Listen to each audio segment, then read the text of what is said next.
Maker down.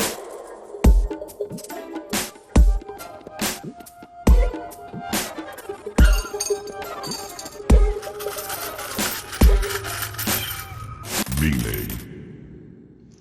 What's up, everyone? Thanks for checking out MKR Relay. This is your one-stop shop for updates on the Maker ecosystem.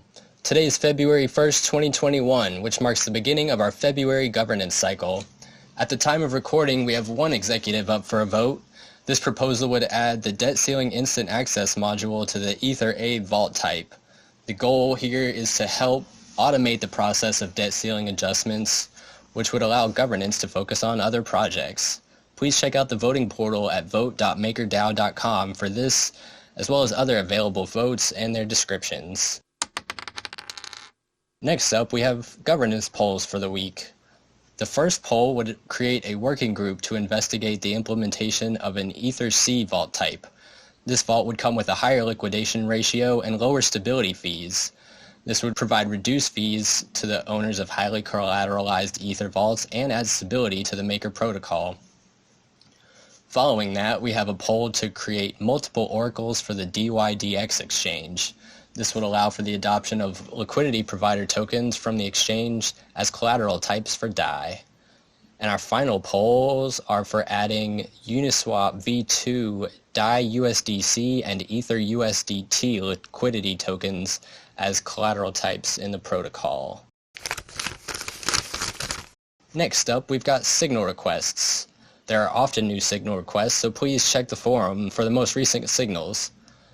First, we have a proposal to adjust the surplus buffer.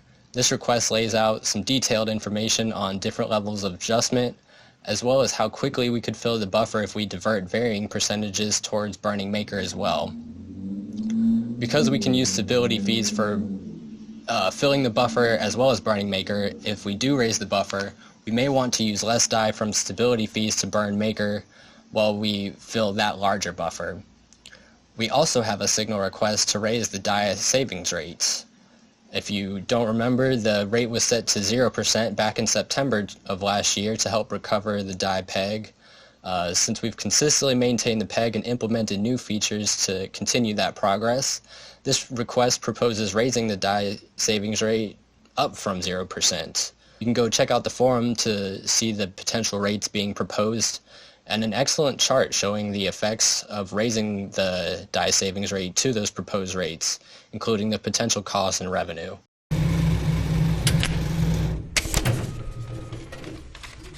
Last week we had our monthly governance executive, which included 2 MIPs and 4 sub-proposals. This executive has passed and will create the following changes. The peg stability module will be implemented, creating a special vault type with 100% collateralization ratio and 0% stability fees. The goal of the module is to help maintain the stability of the DAI peg by allowing Maker to transfer stablecoin-based collateral types to this module and help remove certain risks from the system related to using low-risk collateral types.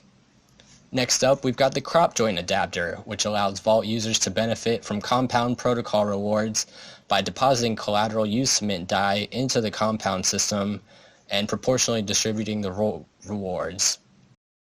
The passage of the January governance bundle also onboarded 3 new members to domain teams. Congratulations to Sebastian for joining the risk team, Sam on the smart contracts team, and Juan for joining the operational support team.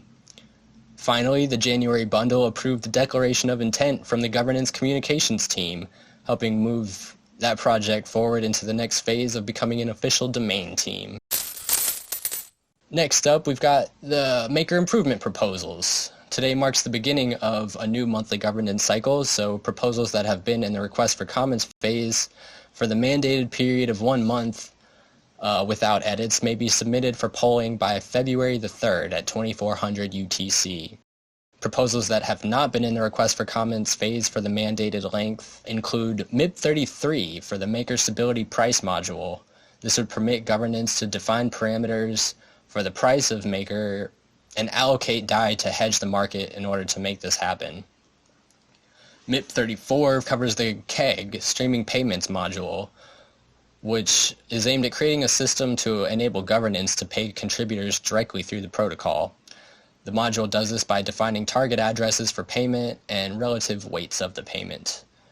MIP 37 covers a static reserve for governance, which defines the parameters for allowing governance to keep a reserve of DAI or other tokens for use for payments, growth, and emergencies. The proposal includes the differences between this and the surplus buffer, as well as a framework for what it might look like. MIPS 38 to 41, as well as MIPS 4C2-SP 10, 11, and 12, lay out a framework for creating and amending existing documents in order to define core units for the Maker ecosystem.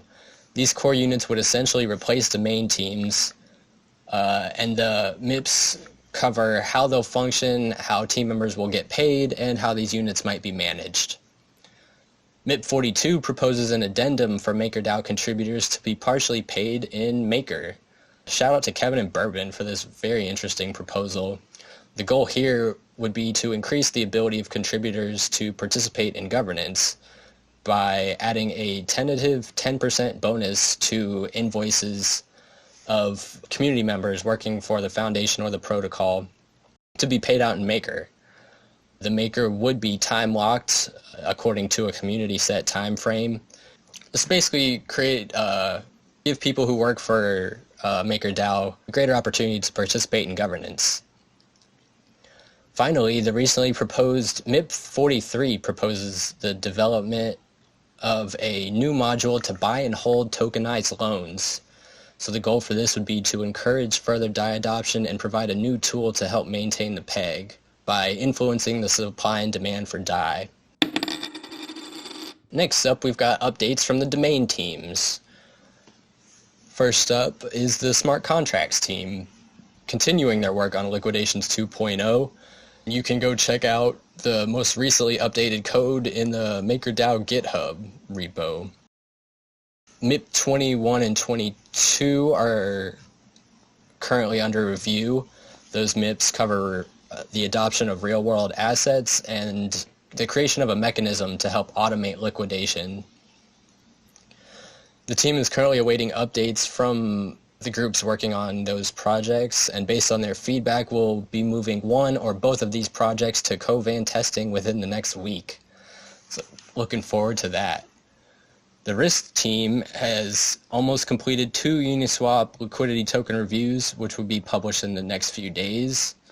Again, forum.makerdao.com. Please go check that out.